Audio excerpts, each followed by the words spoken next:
Welcome to A Date with Design. I'm Ariel Ralph. And I'm Jill Chilton. We're two interior designers and longtime friends who are obsessed with all things design, hospitality and creative living.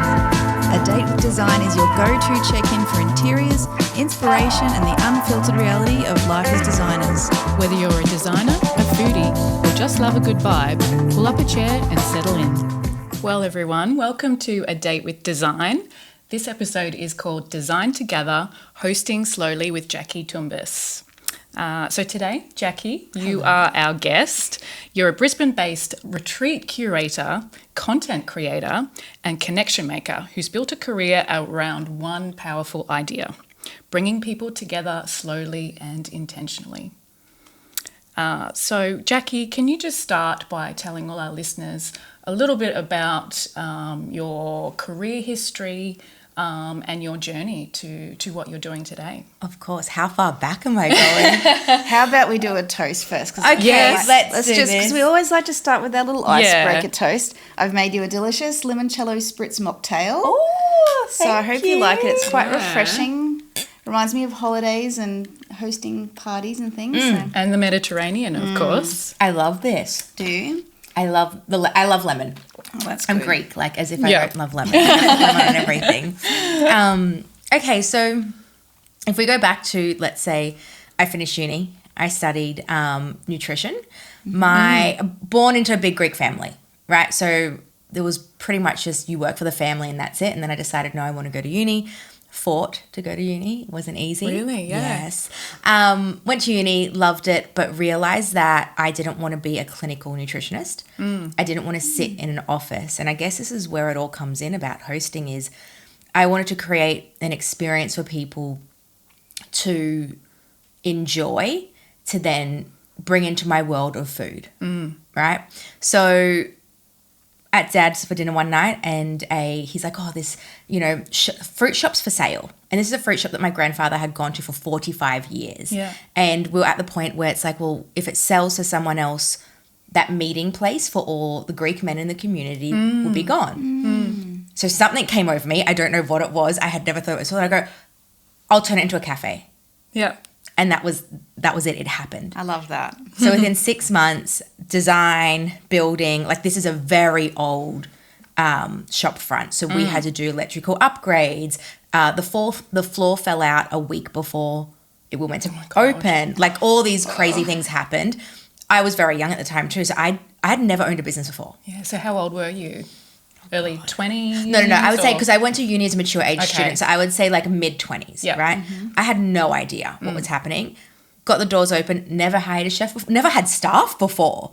So I threw myself in the deep end and Miss Bliss became like a cult cafe in Brisbane. And I don't think I appreciated that until I sold it. Wow. So in 2020 we sold and it was like a really bittersweet moment. So part of building the cafe before we took over it from the fruit shop, I sent a photographer in that got beautiful black and white photos of all the men sitting around making their Greek coffee and they'll do it every day. Yeah. And we had a huge mural at the back of the shop. During COVID, we shut the doors for a few months or a few weeks, whatever it was, like 8 weeks. And it was during that time that my grandfather passed away. I like to say I have a beautiful experience with grief and loss because it was just the most beautiful time and how he passed was incredible. But opening that shop up again post that was really difficult. Yeah. And it was something in me that said, okay, well, my journey here is over. I had no idea what I was going to do. Yeah. I sold it with put aside money to renovate my kitchen, which was a dream. Put aside enough money to be like, if I do nothing for 3 months, I can survive, right? Within 2 weeks, my books as a consultant were full. And I was like, I didn't even have to advertise. So it was great. That journey started. And then a few years of that, and I realized I had to, I think, redefine my version of success for me. And I was always waiting to meet the man of my dreams, get married, to go to Italy. I remember just waking up one day going, booking a flight. I don't know what came over me, but so many things aligned in my life at that point that I just booked this trip. Yeah. Bit like buying the Yes, look, I'm a quick, I execute things quickly. It's actually a really good skill to If there's have. one thing I do, I Yes. execute things super quickly. So I got on this flight. I had to go to Greece. I had to go to Greece first because it was my nephew's christening. Beautiful, spent time with family. But then got on a flight, flew into Bologna on my own. The next 6 weeks of my life were the most incredible, I say, shedding of who I was. I had done a whole lot of inner work prior to that. So for me, it was just this like big experience of understanding also the hospitality in Italy. So in southern Italy, it hit me. It was like, this is a different world. This is nothing like northern Italy. I met the most incredible people. They own beautiful masserias that they have restored lovingly, like a family. And for me, I found a really beautiful connection in that. Like coming from a big Greek family, I live above my grandma. There is a point where, you know, even away for a week, I missed my family, but they brought me into theirs. Had this trip, changed my life, cliche, came home and I said, I'm going to go 110% into content creation. Not going back to that consulting. Because I remember you were sharing your trip when you were on it. Yes. Because I think that's when I first started following you. And I just loved watching like your experience, like, you know, as a solo traveler, and, you know, you just had, you know, the courage and, you know, to go out on your own and go out for solo dinners and just experience things. You weren't holding back, and I loved that. I was a different person. Yeah. And so for me, I came back and a lot of my content rapidly changed during that time, because before that it was just food. Yeah. You wouldn't see any of me. And I realized people wanted to see that and people connected to that. Yeah. So I came back and I said to my team that I work with, my management, and I was like, I'm going 110% in lifestyle content, still including food, because that is me at the core. And within like 6 to 8 months, I have a full salary from content creation. So it was a few weeks after returning, and I had a lot of people reach out and be like, how did you find the places you stayed at? How did you drive by yourself in you know, these countries? I could never do that. And it was actually a follower from New Zealand who's in luxury travel who just randomly messaged me and said, you should do tours of retreats. And I was like, oh, not tours. I was like, Kentucky, so here we then come. no, that's not. I hardly drink, so. Yeah. So then it got to the point of me really sitting with, what do I want in travel and what do I love? And there was a part of staying in these places that you can't really book by yourself. Being able to, I love to nurture, I love to look after people, and being able to do that through a retreat and an experience. And so I was like, what if, because there are so many people, especially women, craving to slow down, I create a slow travel retreat. And back then, slow travel was just, the words were just starting to be used a lot. I'll use a little bit. And I was like, okay, we'll see how this goes. From, I guess, the idea of this is going to happen to selling out was 6 months. It's incredible. I don't even know how that happened. But I remember I sent a message to the girl that her family owns the masseria. And I wasn't even thinking to host it there. And I messaged her and said, hey, like, you know, I've got this idea. I think I asked her for if she knew a transfer company. She rings me. She's in Milan. Ciao, Bella. Like, she's just this most beautiful person. We become great friends. And she's like, okay, we'll have it at the masseria. And I was like, oh, God, like, I don't know if the costing will work. Like, it's not a cheap place. She goes, no, we'll make it work. She goes, me and her had such a connection that she's like, I want you to host this here. That's great. So it was all planned, organized, went on sale, sold out, hosted the first retreat, and it was just more than I could have ever imagined. I was told prior that it's not going to sell, it's not going to happen, that sort of thing. It is a luxury experience, but people resonate with it. And then on coming home, I wanted to create an experience very similar, but how can I do something smaller at home? For those people that maybe can't leave, maybe they have kids, maybe they have a business, maybe it's just not financially viable for them. And that's where Dinner with Strangers concept started. I actually, you know, I'm 38 now, and I'm always looking to connect and make new friends, and whether it is for business, you know, just to meet new people, or whether it is just to engage and connect and have a really beautiful conversation on a deeper level. So I was like, how do I do that? I tried a few random things I found and it just did not work. I left being like, these aren't my people. Like, as much as they were lovely, I was like, these aren't. So these were other events. That I had tried, and I was like, it just wasn't like curated. Yeah. It wasn't curated. Yeah. It was sort of like, this is a group of people, go meet them, have dinner. And so I was like, how can I sort of lead and nurture in that way? And it's something I think too people do take for granted when you go somewhere and someone's put so much thought into every little detail, you know, to create that ambience. Yeah. Yeah. It's special. So that started, and look, I hosted 6 last year. I haven't started again this year. We're in plans for everything, but I'm trying to make it a little bit easy. Like, look, I run 3 businesses now, so I'm like, how can I do it so I still enjoy it? Yeah. I never want to resent anything I do. Same with retreats. I'll only ever host 3 a year max. So I've just launched my business banquet, Women in Business Community. And so I want to merge these women who are building beautiful businesses that are doing it on their own maybe and feel a little bit, not isolated, but business can be isolating at times, with also dinner with strangers, and be able to have open conversations.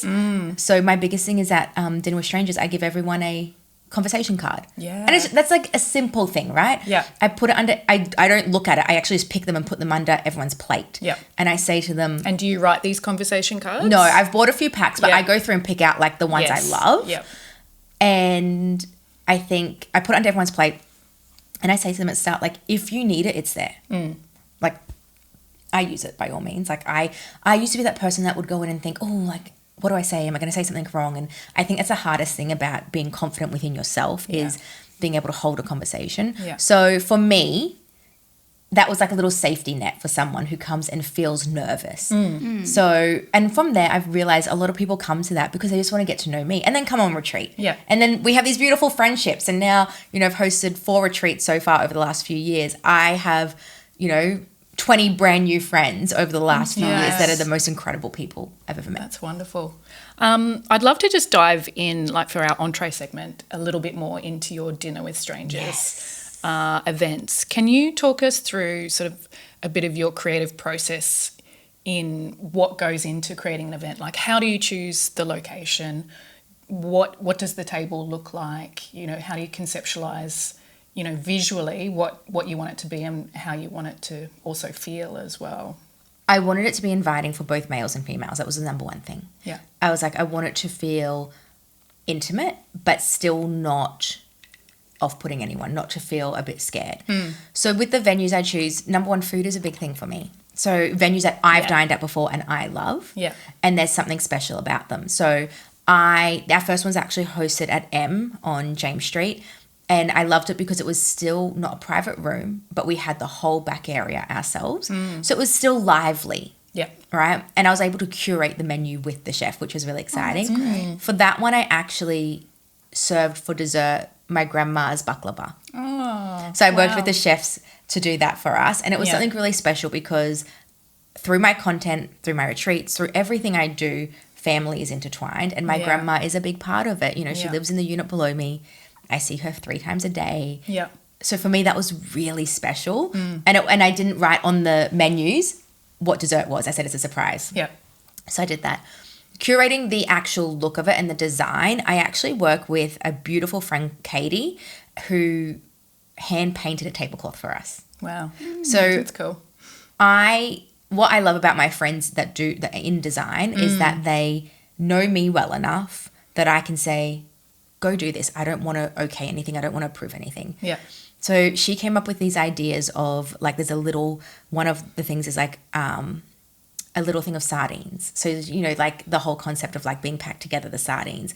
Then there is 2 odd socks finding each other. Like little things like that. But then she had just done it so beautifully on a beautiful big taupe coloured linen. I actually think she said she had to end up, because it was such a big table, getting sheets and unpicking them. Oh, yeah. Because she couldn't get the fabric. Yeah. And look, chocolate brown is my colour. So she's a lot of chocolate brown, a lot of blue. I use that really nice like periwinkle blue. So she did that for me. And it is the most beautiful sentiment that I do at every single dinner. Yeah. And I still use it to this day. Oh, that's really nice. Flowers. Florals are a big part of my life. I use them at home. I make sure my space always has flowers at home. Yeah. So I actually go get the flowers from the markets and I do the arrangements myself because it's a really beautiful part of it. Yeah. And I love that. I've always, you know, I've not a florist, not trained at all, but I've even done like christenings for my fam. Like I've learned that I'm a very creative person only in the last, like, say 5 to 10 years of my life. So it's really nice to embrace that. Yeah. Everyone has a menu on their table with their name on it. Like, I want people to come, walk into that space. Like, I welcome them immediately, and I'm a hugger. Like, I go up to them and hug them. So people are like, oh, and I'm like, oh, hi. I want them to come in. I want them to be embraced, but then I don't want them to feel like, oh, where do I sit? Oh, no. Like, I don't want them to feel uncomfortable. Yeah. So I'm like, here's your seat. You design the place settings. Yeah. Yep. I don't put too much thought into it, to be honest. Like, I don't sit there and go, because I don't know half of these people. Yeah. If I do know them and I know people are friends, I will actually separate them. Good, yes. The whole point is to push yourself out of your comfort zone, because beauty happens in that space outside of your comfort zone. And then you're not technically having a dinner with a stranger then, are you? Yeah, no, if you've got and your that's best the whole mate point. next to you. So that's the part of it. And it's just like, I'll welcome everyone. As much as I can talk, I don't like getting up in front of people and talking, but I'll welcome everyone, a little bit about me in terms of why they're there, why I started Dinner with Strangers, let them know about their cards, and that's it. Yeah. Sometimes I put little disposable cameras on there, and then I'll get that developed after and send it to everyone. Oh, I love that detail. afterwards. Yeah, follow up. Yeah. Have you That's got any beautiful. sort of little stories about people that have gone to the dinners that have sort of maybe connected and, I don't know, like started a little We have so many, project like together? most of them, it's more that they've come, then booked retreat afterwards, and then it's like the friendship between me and them, the friendship between them on retreat with someone else. Yeah. And they were like, I didn't even have a thought when I came to Dinner with Strangers that I wanted to do this, and it's changed my life. Yeah. So I feel like it's a bit of a stepping stone. Yeah. I put myself out there online.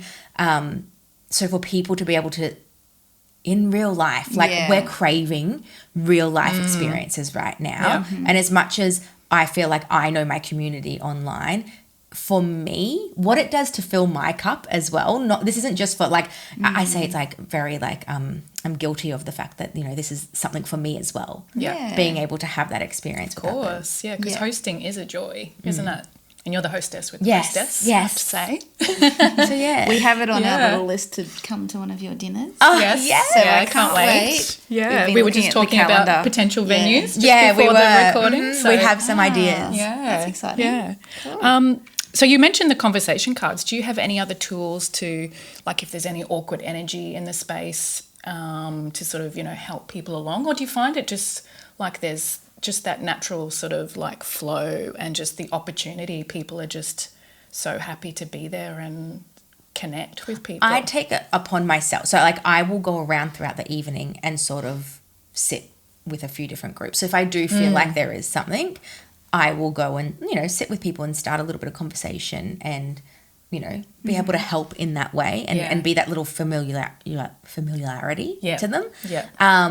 One of my good friends, Michael, who's also a photographer, videographer, he comes along as well, and he's really good at that. So we both work really well together. He actually also comes to retreats because he does all the content. Yeah. So, he comes along just not to have a delicious dinner, but also for him, he takes it upon himself to be like, okay, if there are two people, if I'm down one end and he's down the other end. So I feel really comfortable having that backup there to be like, I know everyone will have an incredible experience. Yeah. And just out of interest, why do you think people are really craving that slow kind of human experience in the moment, other than digital movements, I guess? Like, have you seen? I think we're all like, look, there's a lot more working from home. There's a lot more people. There's a rise in people starting their own businesses, which is quite polarizing if you're doing it from home, right? So I'm at home 5 days a week working by myself. Yeah. And me too. I'm now looking at a co-working space because I'm like, I need people. I need to, be out. But I think that's what it is. We're just craving that connection. I think, when COVID happened, everyone was a bit like I was like, oh, I don't mind being home. And now I'm like, no, I miss that connection. I miss also, I think with things that are out there online and we're learning more about how we tick as humans, we realize that connection is a large part of that. Yeah. And I'll tell you, when I owned a hospitality venue, and I hate to say it, I used to be like, I just need to be on my own. I don't want to be around people. And I do 100% regret that mindset that I had, because it took me a long time to realize that I do love connection. Yeah. But you would have been connecting with people all day when you were running your cafe. Yes. And at some point, it can be exhausting if you're on the go all day. So you might have just need that little me reset. time. Yeah. Yeah. Exactly. Yeah. Oh, wow. Should we move on to the main course? Yes. Okay, Yes, the main course. Have a sip. So we're going to talk about your retreats and just dive a bit deeper into the spaces that you choose overseas, because I know you mentioned the venue before. Can you kind of, I guess for people listening or never been there before, just imagine, you walking us through those doors for the very first time. Well, first I'll tell you the region, because that's a big part of it. So I primarily do my retreats in Puglia, southern Italy. And it is not like a Rome or a Florence. Like, it is huge. To get from one end to the other, driving is like 4 hours, right? So it's not something that you can see in 2-3 days. Yeah. When I first stayed at Massadia Potenti, which is this it's a Massadia, so it's an old farmhouse. So it's spread out. It's white. It's greenery, lots of prickly pear. So it's just like falling down from the walls. It's just incredible, but it's rustic. Yeah. So it is not there's a lot of new Massadias being restored, but in a modern way. I didn't want that. I wanted the true feel of Puglia, and that's what this is. There is the history and the story. And you can feel it. And so the beautiful family that run it, they source everything. Nothing's the same. It's all antique. Wow. So there are rugs on the floors when you walk through this beautiful space to the pool. All the wooden sort of cupboards and everything. Every room is different. There is not one the same. And that's what I love about it. The best part is I did my first and second retreat there. And then they've spent the last 6 years restoring a 16th century monastery. Wow. I did see this. Yeah. It looks Now- very It looks intriguing. Stunning. This is, we stayed there for the first time last year. We were the first people to sleep there in over 200 years. Wow. Wow. And there's still so much more they're doing to it. Yeah. So it's like, I'm so excited to go back every year. Yeah. The family, what I love about it is they really wanted to honor it and not modernize it. And they have with everything they've done. They got all custom furniture. She was telling me they found a guy in the region who does woodworks and brought him in to create furniture that looked like how it was. Yeah. So she found photos and was like, we need it to look like this. That's This is what I amazing. want it to be like. Yeah. There's a cloister, so the area that you walk into, and there is an old big well there, and we would sit out there at night. The way they've done I pick up these little things, the way they've done the lighting. So they've done, I don't even know what this is called, the right word, but like spotlights are like built into the floor. Yes. Yeah. That go up all the stone at night. And it's just the gorgeous. you can't, and it's so hard because I would love to explain the feeling of it, but you absolutely can't until you experience it. And this venue is not open to just like book to stay. Yeah. So you either book it out for a wedding, Yeah. but because I have that relationship Yeah. with them, they're like, we'll let you book it out for your retreats. Yeah. And how do you see like your retreat guests reacting to these spaces when they see it for the first time? I saw it last year, and to be honest, you're always a bit nervous, right? Because this is the first time I was using this venue, whereas when it's at the Massadia, I know everyone's like, oh, wow, amazing, beautiful. It is. It's stunning. Yeah. I was a little bit nervous, but the only way I can say it is it takes your breath away. Like there were no words at the start. Everyone was just like, like we've never experienced anything like this. Never have you stepped into anything this ancient, this old, but also that's been restored in such a beautiful way. And it took them so long to restore it because they've showed me images of how they did it, and they had to get special people in to be able to restore it because everything is so old, and they literally had to pull the building back together with wire. Wow. And That's I was crazy. just like, yeah, no words whatsoever. Yeah. Yeah. And do you find that, being in these spaces just allows your nervous system to just like go, breathe Yes. a big sigh of relief? And what do you think it is about the spaces? Is it the, just the rustic nature of it? Is it the knowledge that it is so old? And what do you... I think it's partly like you're in an area that's quite secluded, right? But it's a safe space. I think the family who own it and all the staff that they have are kind, generous, and just the most loving people. You can't walk down a hallway without someone being like, how are you going, Jacqui? Do you need anything? But it's just, it has to be the silence. Yeah. You're surrounded by olive groves. You're surrounded by fruit trees. In both venues, there's a space to go and just sit and be. I take my guests through journaling on the first night, and I'm not a journaler by all means, but in a sense of I give them a book and a pen and I say, every single day I want you to take 5 minutes. I want you to note down or draw or whatever it is, what you see, hear, smell, and taste in that day. Because I find that when we travel, we sometimes get a little bit overstimulated and then we go home, we don't remember it. Yeah. So my goal really is the only way I say it is I pluck you out of your day-to-day. I take you to somewhere so remote that you could not even dream of and put you into peace and quiet. The first 24 hours, you will find uncomfortable, 100%. There is no distractions. And most of my guests do find the first 24 hours uncomfortable. And then from there, you slowly, I love like sitting back at like dinners and lunches because they last like 2-3 hours and watching people interact and come out of their shell. And that's like the beautiful part of it. I said to someone the other day that I don't feel like I have to facilitate conversation because I just curate the space for people to be able to hold that themselves. Yeah. And you see them almost like unfolding from the tension of day-to-day life. And because it's interesting, you know, we were talking about the difference between a slow retreat compared to just a holiday where you almost, you know, you come to a new place, you're all excited, you get swept up in kind of like just the scene and everything like that. It's almost overstimulation, isn't it, sometimes on holidays? Yeah. How do your retreats, or just, you know, the whole concept of slow retreats and slow holidays, how does that look like? Is that a week long? Is that 2 weeks long? So it's a week long, and it is, we still have an itinerary, right? Like you still want to, if you're coming to Italy, you want to eat good food. And obviously, like I said, food is a part of who I am. So I take them to go learn how to make cheese with their hands. Now, there's so much evidence about doing something with your hands and what it does to your mind. And so we do a lot of hands-on activities. So I take them to a beautiful working masseria, beautiful lady named Lena, love her, doesn't speak a word of English, so she has a very good sidekick that takes us on a tour. The first woman to run a cheese masseria in Puglia. Wow. That was huge for her when she took it over when she was younger because it was mainly a man's job.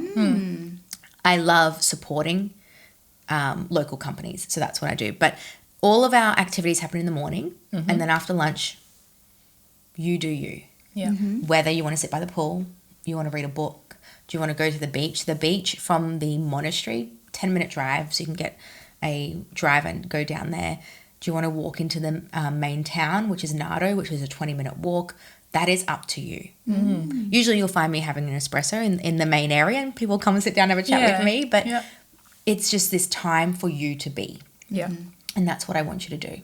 Most of the rooms at the monastery have like beautiful bathtubs. So it's like, are you going to sit down, you know, go have a bath and just relax, have a nap. So that is how our days run. We have an activity in the morning and then we have time to yourself. You know, it might just be doing a cooking class with Maria, who's the mum who, from the family who owns it, in the beautiful, like we either do it outdoors or she has this beautiful like glass room out the back of the monastery, and out there, and we learn to make pasta with our hands. And it's not a hard cooking class. It's not, but the way she takes you through it is just so calming and beautiful. So, you know, we have something because you're coming all the way to Italy. We're going to learn these things. We're going to do these things. But you have the time to relax. And you sort of like feel a bit safe because you're in a group and, you know, you're being guided by someone like you, obviously. Who and you don't have to think about anything. I'll tell you every morning at breakfast, like, hey guys, like this is what we're doing today. This is like, you don't have to think. And one of my guests at my last retreat said it, and it really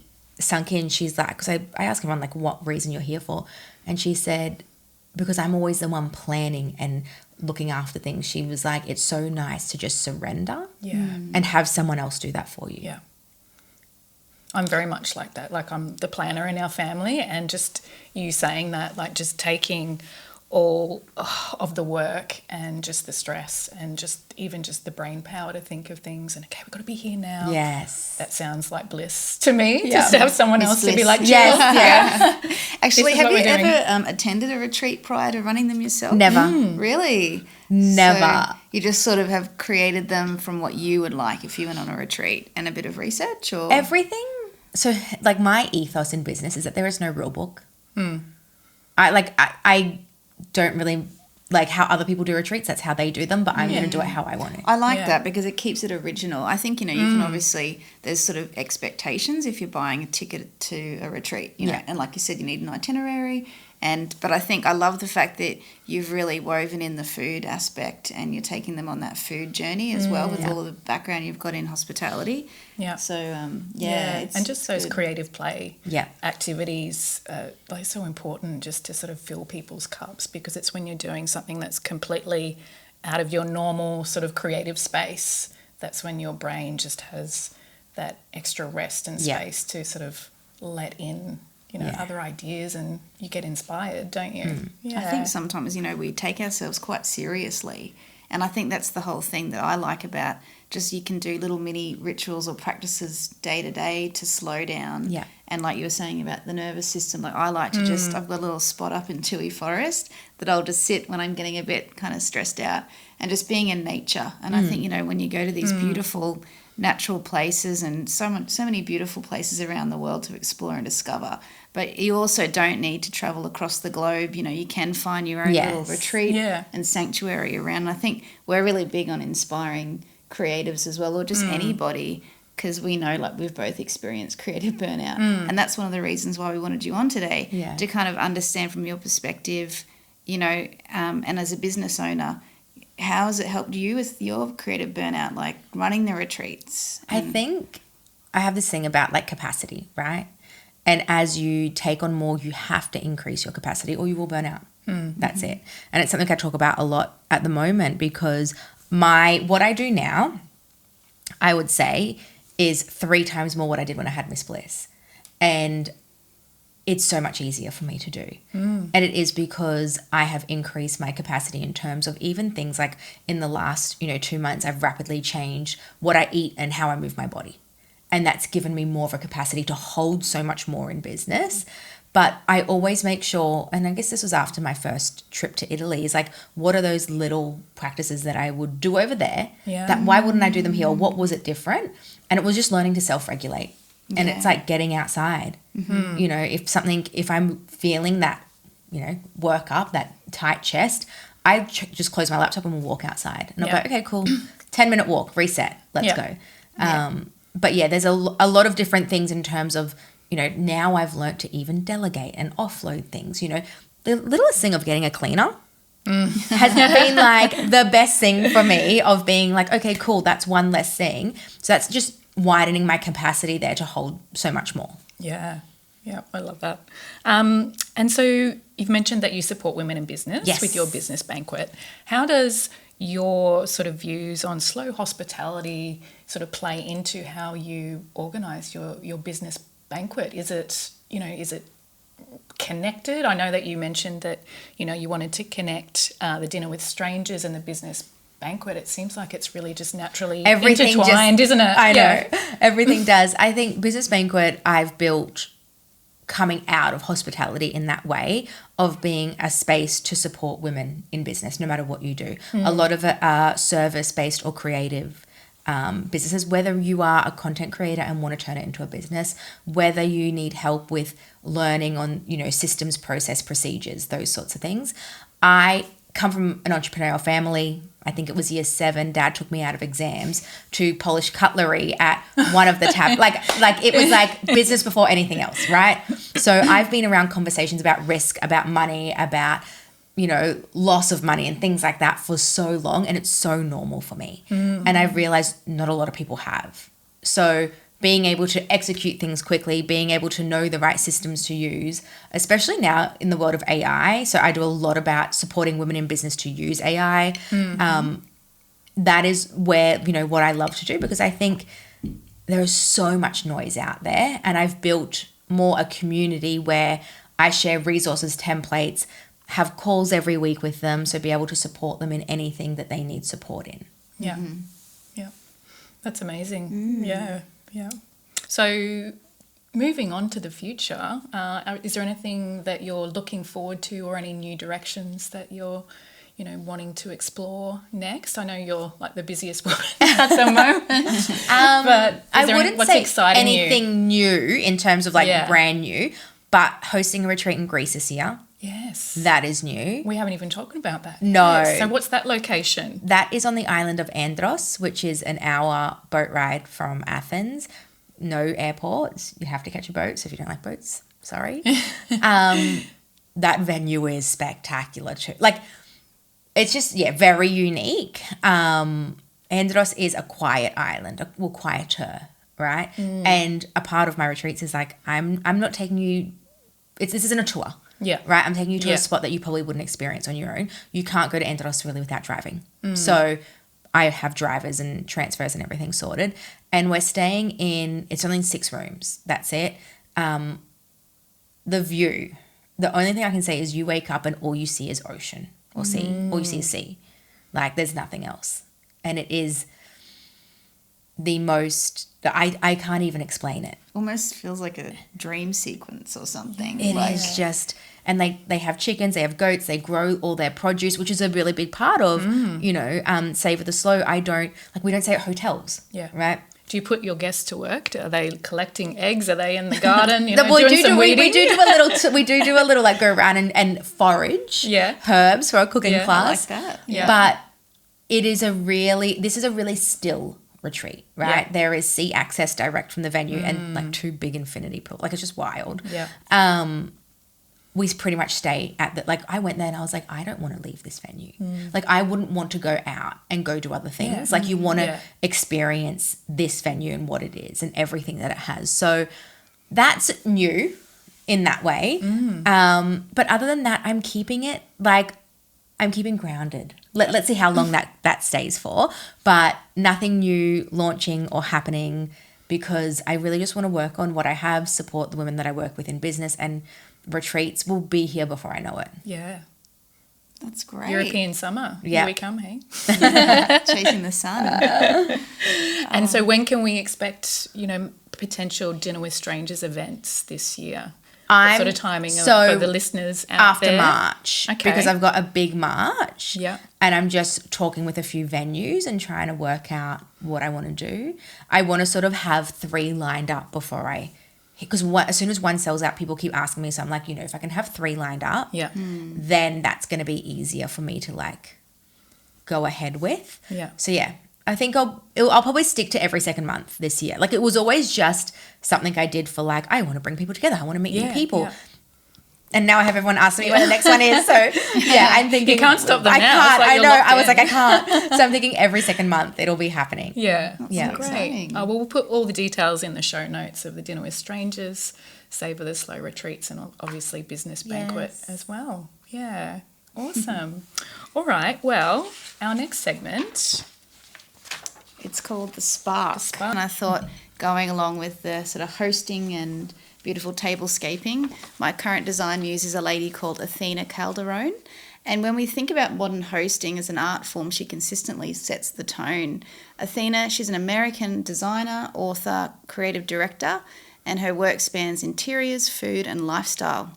One of her most talked about events was an intimate beach dinner created in collaboration with Zimmerman. For this gathering, Athena layered fashion and tablescape beautifully, incorporating a custom tablecloth inspired by a Zimmerman dress alongside local flora and natural elements.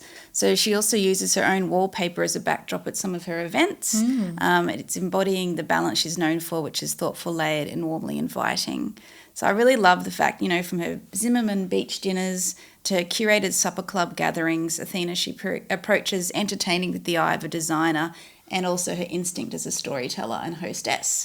So I thought she was a really great muse for today's episode. Yeah. And I'll include her links to her different businesses and her iSwoon business as well. I'll have to have a look at some of those images of events. That sounds beautiful. Yeah, it's definitely, wow. The Zimmerman one is the one on the beach, and then also the candlelit dinner as well with those beautiful big long-stemmed candles. Yeah.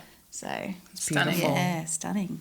Beautiful. And now we're going to do our speed dating. This is my favourite segment of the show. All right, so this is a quick fire answer, pretty much a this or that game. Yep. I'm sure you know how that Yeah. works. Okay, I'm ready.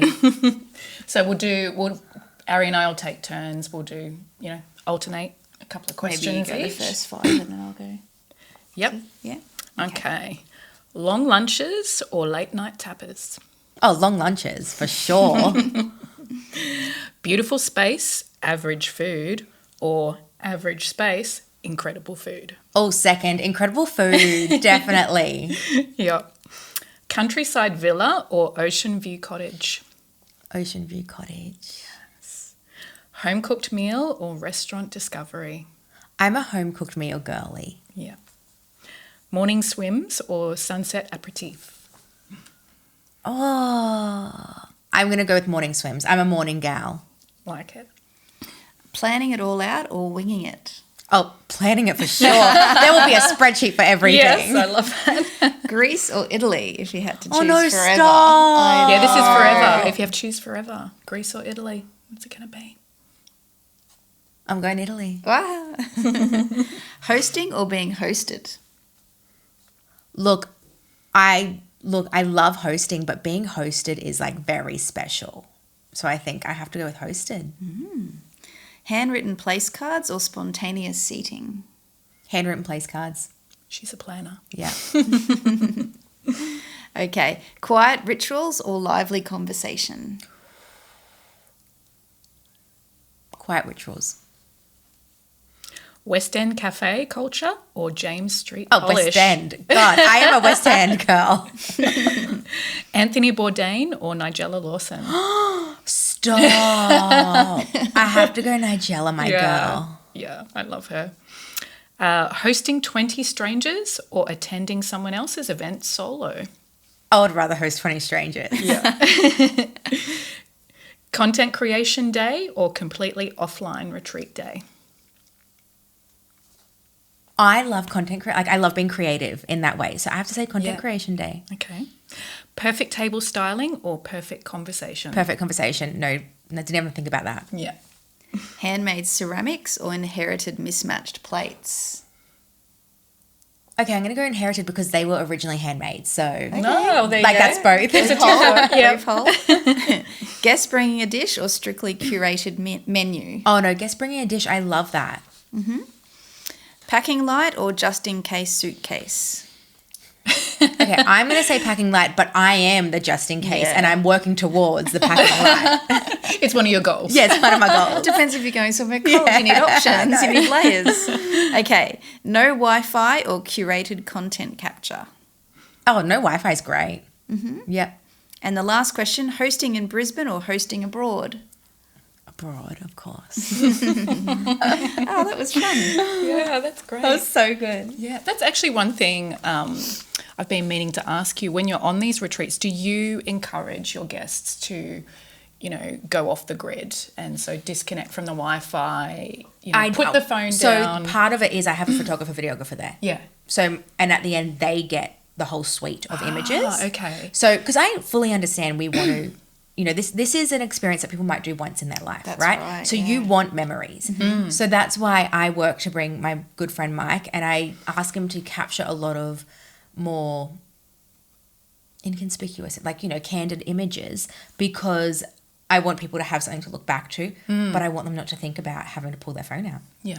And actually fully immerse themselves in the experience. Yes. So I say that to them at the start. I go, at the end, guys, you're going to be given a full suite. It's usually like 300 images or something. You get it. You can do whatever you want with it. But, if you choose to be offline, that's up to you. Yeah. Yeah. I think that's a great thing that's been built into the retreats, because it takes the pressure off and they can just completely immerse themselves. Yeah. Awesome. Cool. That's great. Alrighty. Well, the next segment is called the Sweet Bite. So this is like either a little interiors related product or one of our latest finds that we like to talk about. And I thought I'm going to do a little book report today. I feel like I'm in school during a book report. But this book, The Creative Act, A Way of Being by Rick Rubin, he's a music producer. And he's been a really influential music producer, actually, for some bands such as Jay-Z, Adele, the Red Hot Chili Peppers, even Johnny Cash. And he's a little bit different in the way he works. He actually doesn't read music or work behind the sound desk, but his genius lies in his taste and his guidance of the artists. He likes to sort of strip things back and protect the essence of what the artistic form is. And he's written this amazing book where he talks about creativity is not something that we can force or manufacture, but it's something that we actually receive.